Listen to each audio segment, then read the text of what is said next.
Guys, kumuha ako guys ng isang legs ng manok at papakain po natin sa pusa.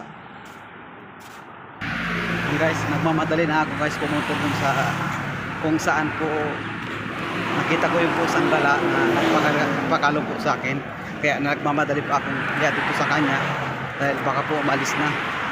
Kaya kinuha na po natin siya ng isang legs ng manok na luto na po. Ayan.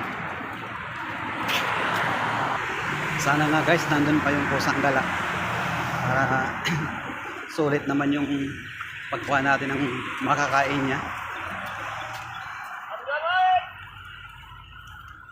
Ayan na guys yung pusa guys, tumatakbo na. Ayan guys ah. Ayan na po siya. Ayan na. Ayan na po. Ayan na. Ayan, tuwag-tuwa siya kayo. Ayan. Opo. Ayan, sige, dali. Ayan guys. Opo. Kain ka, dali. Dali. Ayan na. Dinampot na niya. Pusang gala.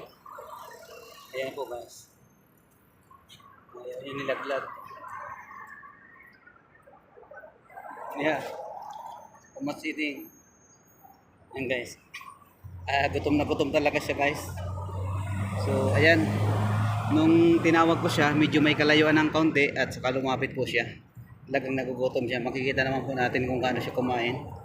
Siguro ko sa buong maghapon wala po siyang kain eh. Dahil around 4 o'clock na po ng hapon dito sa UAE. So, paano guys? Umaambo na po.